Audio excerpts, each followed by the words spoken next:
नमस्ते दोस्तों, मैं सुषमा चौहान सुषमा स्मार्ट किचन पे एक बार फिर से आप लोग का बहुत बहुत स्वागत करती हूँ। दोस्तों, सर्दी आते ही जिस पौधे की हमें सबसे ज़्यादा चिंता होती है वो खूबसूरत सा पौधा होता है ये तुलसी जी। मेरे आंगन में तुलसी जी हैं। सर्दी का मौसम है। आज लगभग 8-10 दिसंबर है और आप देख रहे होंगे कि मेरी तुलसी जी कितनी हरी भरी स्वस्थ हैं, पत्तियाँ कितनी बड़ी बड़ी और चमकदार हैं। अगर आप चाहते हैं कि सर्दी में आपकी भी तुलसी जी ऐसी रहें तो सिर्फ एक छोटा सा काम आपको करना है। वो काम क्या है मैं आप लोग के साथ ज़रूर शेयर करूँगी और वो काम है ये तुलसी जी को जल देने वाला हमारा लोटा। सिर्फ इसको आप चेंज करिए, आप देखेंगे कि आपकी तुलसी जी को आपको कुछ खास नहीं करना पड़ेगा, आपकी तुलसी जी एकदम हरी भरी रहेंगी। और ये क्यों चेंज करना है, इसका क्या कारण है, मैं आप लोग के साथ ज़रूर शेयर करूँगी। वीडियो में बने रहेगा। बहुत अच्छा उपाय मैं आप लोग के साथ शेयर करने वाली हूँ।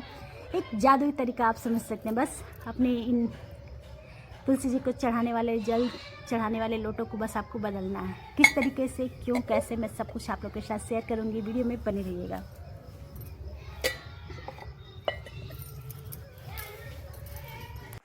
दोस्तों, आज दिसंबर की 10 तारीख है और दिसंबर आते आते काफ़ी अधिक ठंडी हो जाती है। कोहरा बहुत अधिक पड़ने लग जाता है और शीतलहर की शुरुआत लगभग हर जगह हो जाती है और हमारे उत्तर प्रदेश में तो काफ़ी अधिक इस समय ठंडी है, गलन वाली ठंडी शुरू हो गई। हमारी तुलसी जी ठीक इसी मौसम में बहुत ज़्यादा ख़राब होती हैं। अधिकतर लोगों की तुलसी जी सूखती हैं, इसी मौसम में सूखती हैं। लेकिन मैं आप लोगों को अपनी तुलसी जी दिखा दूँ, ध्यान से आप देखिए। मेरी तुलसी जी में कहीं कोई शिकायत आपको नहीं नज़र आएगी। ना ही कोई पत्तियां काली पड़ रही हैं, ना ही कोई पत्तियां झड़ रही हैं, ना ही कोई डंठल आपकी सूख रही है। पत्तियां उतनी ही चमकदार हैं। पत्तियों का साइज़ थोड़ा सा छोटा है लेकिन हरी भरी पत्तियां हैं। ये श्यामर तुलसी हैं। आप देख ही रहे होंगे, जो लोग तुलसी जी को जल चढ़ाते हैं वो पहचान गए होंगे। तुलसी जी दो प्रकार के दिखकर हम लोग घर में लगाते हैं, राम तुलसी और श्याम तुलसी। तो ये श्याम तुलसी है, इसकी पत्तियां ऑलरेडी काली रहती हैं। ये ठंडी की वजह से नहीं है, लेकिन आप इनकी हेल्थ देख सकते हैं कि कितनी अच्छी खासी मेरी तुलसी जी हैं, कितनी हरी भरी है और कितना खूबसूरत इससे मेरा जो आंगन है लग रहा है। तो आप भी अगर चाहते हैं कि आपके आंगन में भी लगी हुई तुलसी जी एकदम ऐसे ही रहे तो सबसे पहला जो आपको काम करना है कि आपको अपनी तुलसी जी को एकदम खुले में किसी ऐसी जगह पे रखना है जहाँ पे उनको दिन भर की अच्छी खासी धूप मिल सके।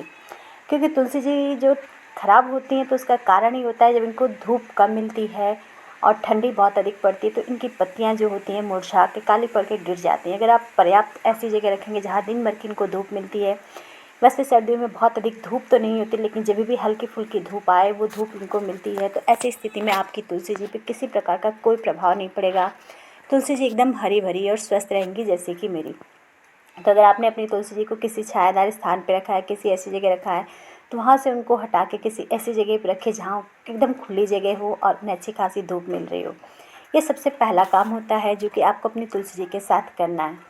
दूसरा सबसे महत्वपूर्ण काम आपको तुलसी जी को स्वस्थ रखने के लिए करना है कि यहाँ देखिए, मैं आपको थोड़े से कुछ और पौधे भी दिखा देती हूँ। अचानक से मेरा मोबाइल जो है उधर चला गया और मन किया कि ये खूबसूरत से गेंदे के फूल भी मैं दिखा दूँ। और देखिए कितने खूबसूरत से गेंदे के फूल खिल चुके हैं और बहुत ही अच्छा लग रहा है जब ऐसे हमारे गार्डन में फूलों से भरा हुआ हमारा गार्डन हो और तुलसी जी हो, पेड़ पौधे हो, हरियाली हो, तो बहुत अच्छा लगता है। दूसरा जो सबसे महत्वपूर्ण काम करना है, इस समय तुलसी जी को एक बहुत बेहतरीन फर्टिलाइज़र देना बहुत ज़रूरी होता है। क्योंकि इस समय हमारी तुलसी में थोड़ी सी पोषक तत्वों की कमी होगी, एनर्जी की कमी होगी, तो वो सूख जाएंगे। और आप ये जो खाद दिख रहे हैं जो मेरे हाथों में है, ये पत्तियों की बनी हुई लीफ कंपोस्ट, खास करके नीम की पत्तियों से बनी लीफ कंपोस्ट है जो बहुत सारे पोषक तत्वों से भरपूर है। अगर आपके पास लीफ कंपोस्ट नहीं है तो आप पुरानी गोबर की खाद या वर्मी कंपोस्ट या किचन वेस्ट से बनी कंपोस्ट का भी प्रयोग कर सकते हैं। लेकिन यहाँ नीम की पत्तियों से बनी लीफ कंपोस्ट मैं यूज़ कर रही हूँ क्योंकि ये पोषक तत्व तो है ही है शायद, लेकिन दूसरी महत्वपूर्ण चीज़ है कि इसकी वजह से मेरी तुलसी जी के जड़ों में या पौधों में किसी प्रकार का कोई फंगस नहीं लगेगा।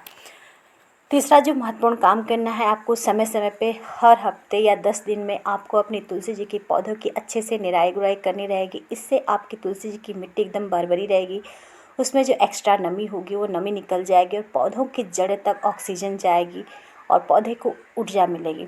इस तरीके से अच्छे से गुड़ाई गुड़ाई करने के बाद आपके पास जो कंपोस्ट, चाहे गोबर की खाद हो या मेरी तरह इस तरह से लीफ कंपोस्ट या पत्तियों की पुरानी खाद हो, इस खाद को अपने पौधों में आप डाल दीजिए। क्योंकि इस समय ये खाद जो है पौधों को बहुत एनर्जी देगी और आपका पौधा जब मजबूत रहेगा तो उसमें किसी प्रकार की कोई बीमारियां नहीं लगेंगी। कोई भी खाद देने के साथ साथ सर्दियों के मौसम में आप अपनी तुलसी जी को 1 चम्मच हल्दी देना बिल्कुल मत भूलिए, क्योंकि हम सभी जानते हैं कि हल्दी जो कितनी गुणकारी होती है। जितना हमारे लिए महत्वपूर्ण होती है, ठीक वैसे ही हमारे पेड़ पौधों के लिए भी हल्दी महत्वपूर्ण होती है। तो कंपोस्ट दीजिए। कंपोस्ट देने के बाद हर 15 दिन में या 10 दिन में 1 चम्मच हल्दी आप अपनी तुलसी जी को ज़रूर दीजिए। जो हल्दी होती है कई सारे गुणों से भरपूर होती है। एक तरह से कह सकते हैं कि एंटीसेप्टिक भी होती है और फंगिसाइड का भी बहुत अच्छा काम करती है। इसके अलावा इसमें भी कई सारे पोषक तत्व होते हैं जो हमारी तुलसी जी को मिट्टी को एकदम अच्छा बना देते हैं। बहुत सारे पोषक तत्वों से भरपूर मिट्टी बना देते हैं और वो हमारी तुलसी जी को एकदम मजबूत करता है और कभी तुलसी जी को सूखने नहीं देता है। आप थोड़ा सा खाद, 1 मुट्ठी खाद और हल्दी का इस्तेमाल हर 15 दिन में 1 बार कर सकते हैं। इससे कोई साइड इफ़ेक्ट नहीं होगा, किसी प्रकार का कोई नुकसान नहीं होगा और आपकी तुलसी जी बहुत अच्छा चलेंगी। ये तो नॉर्मल काम है जो हर गार्डनर आपको बताता है, सब लोग करते हैं। मैं भी ये चीज़ करती हूँ। अगर आपने तुलसी जी में लगा रखा है तो आप भी ये चीज़ करते होंगे। इसके बाद एक और महत्वपूर्ण काम हमें करना है। ये देखिए, इस तरह से जब हमारी तुलसी जी जो है मंजरियों से भर जाती है तो इन फूलों को हम छोड़ देते हैं। इससे होता ये है कि जो हमारी तुलसी जी है अपनी पूरी एनर्जी इन मंजरियों को बीज बनाने में लगा देते हैं। इससे बीज बनाने में लगा देते हैं तब पत्तियों की ग्रोथ रुक जाती है, आपके पौधों की ग्रोथ रुक जाती है, पौधा बहुत अच्छी तरह से वृद्धि नहीं कर पाता है। तो समय समय पे जब भी आप देखें कि आपका तुलसी जी का पौधा इस तरह से मंजरियों से भर गया है तो आप किसी भी कैंची की सहायता से इन मंजरियों को काट के हटाते रहिए।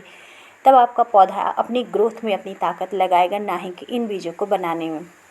हमारे घर में तुलसी जी के 2 या 3 पौधे भी हैं तो उतने भी पर्याप्त होते हैं। जैसे ये वाली तुलसी जी मेरी ज़मीन में है, इनको अधिकतर मैं काढ़ा बनाने के लिए या चाय वगैरह में इस्तेमाल करती हूँ। और इधर भी मैंने कुछ गेंदे के फूल लगा रखे हैं जिसमें अच्छी खासी फ्लावरिंग शुरू हो गई है और कितना हरा भरा सा मेरा गार्डन है। बस छोटी छोटी ऑर्गेनिक चीज़ों का इस्तेमाल करती हूँ, उसी का रिजल्ट है और इतना अच्छा। इन मंजरियों को आप फेंकेंगे नहीं, इन मंजरियों का आप काढ़ा बना सकते हैं या चाय बनाए तो उसमें इन मंजरियों के 1-1 टुकड़े, 2-2 टुकड़े डाल सकते हैं। बहुत अच्छा काम करता है। वैसे भी तुलसी जी में बहुत अच्छी खासी मात्रा में पोषक तत्व होते हैं, आयरन की भी भरपूर मात्रा होती है जो कि आपको बहुत फ़ायदेमंद होती है। तो इनको फेंके नहीं, एक किसी पॉलीथीन में या किसी बर्तन में इकट्ठा करके रख लीजिए और जब भी आप चाय बनाइए तो उस चाय में इन मंजरियों के छोटे छोटे टुकड़े डाल दीजिए। आपकी चाय का स्वाद भी बढ़ेगा और कई सारे पोषक तत्व भी आपको मिलेंगे। और ये तुलसी जी के पास मेरा अपराजिता का पौधा गर्मियों में काफ़ी अच्छा खिल रहा था, लेकिन अब सर्दियाँ आई हैं। हम सभी जानते हैं कि सर्दियों में अपराजिता जो होता है थोड़ा सा डॉर्मेंसी में चला जाता है, लेकिन उसके बावजूद भी इसमें अच्छी खासी फ्लावरिंग आ रही है। तो ये तो कुछ महत्वपूर्ण बातें थीं जो आपको ध्यान रखना है। तुलसी जी को खुली हवा में रखना है, धूप में उनको पर्याप्त मिलनी चाहिए। आपको हर महीने में या 15 दिन में 1 बार उसमें एक अच्छी तरह से फर्टिलाइज़र डालना है। फर्टिलाइज़र के साथ आपको 1 चम्मच हल्दी पाउडर डालना ही कुछ नॉर्मल सी बातें हैं जो हम सभी करते हैं। अगर आप इन बातों का ध्यान नहीं रखते तो इन बातों को ज़रूर अपनाइए, इससे तुलसी जी पे कोई प्रभाव नहीं पड़ेगा। अब मैं आप लोगों के साथ सबसे महत्वपूर्ण बात जो इस वीडियो में आप लोगों के साथ शेयर करना चाहती हूँ वो बताती हूँ कि वो महत्वपूर्ण बात क्या है जिसका आपको सर्दियों में ध्यान रखना है। और इधर देखिए एकदम गेंदे के खूबसूरत से फूलों से मेरा बगीचा भर गया है। और इधर देखिए करेला आप देखेंगे तो आपको यकीन नहीं होगा कि सर्दियों में भी इतने अच्छे खासे करेले फल सकते हैं। अनायास सी मन कर दे रहा है कि वो सारी चीज़ें आप लोगों के साथ दिखाऊं। अब इन सब चीज़ों के साथ एक महत्वपूर्ण काम आपको सर्दियों में करना है कि सर्दियों में जैसे ही बहुत अधिक कोहरा पड़ने लग जाए, जैसे ही शाम हो, रात हो, क्योंकि रात के समय जो ओस पड़ती है वो डायरेक्ट हमारी तुलसी जी पे जब आएगी तो वो बहुत अधिक नुकसान करती है और उसी के कारण हमारी तुलसी जी ख़राब होती हैं। तो एक हल्का सा कपड़ा, कोई भी कपड़ा आप ले सकते हैं, चाहे वो नेट वाला हो या चुन्नी का कपड़ा हो, कोई भी कपड़ा लीजिए और रात को तुलसी जी को उससे ढक दीजिए। ऐसा करने से जो डायरेक्ट ओस होती है या शीत होती है वो हमारे पौधे को नहीं लगती है और हमारी तुलसी जी बहुत अच्छी चलती हैं, उन्हें किसी प्रकार का कोई नुकसान नहीं होता है। देखिए यहाँ पे जैसे मैंने ढका है, फ़िलहाल ये मैंने सिर्फ आप लोगों को दिखाने के लिए ढका है क्योंकि अभी रात नहीं हुई, अभी तुलसी जी को धूप बत्ती हमें करना है। जब रात होगी हम लोग सोने जाते हैं उससे जस्ट पहले मैं ये काम कर देती हूँ जिसकी वजह से तुलसी जी बहुत अच्छी चलती हैं। फिर जैसे ही सुबह हो इस कपड़े को आप हटा दीजिए, आप देखेंगे आपकी तुलसी जी बहुत अच्छी चलेगी। दोस्तों, तुलसी जी से रिलेटेड बहुत सारी बातें मैंने आप लोग के साथ शेयर की, उन बातों का ध्यान रखिए, आपकी तुलसी जी बिल्कुल नहीं सूखेंगी।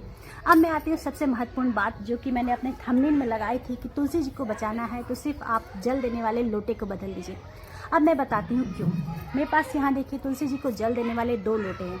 दोनों में अंतर सिर्फ इतना है कि ये लोटा आपका काफ़ी बड़े साइज़ का है और ये उसके सामने बहुत छोटा लोटा है। इसमें पानी की मात्रा भी बहुत कम आती है, इसमें पानी की मात्रा इसकी 3 गुना 4 गुना आती है।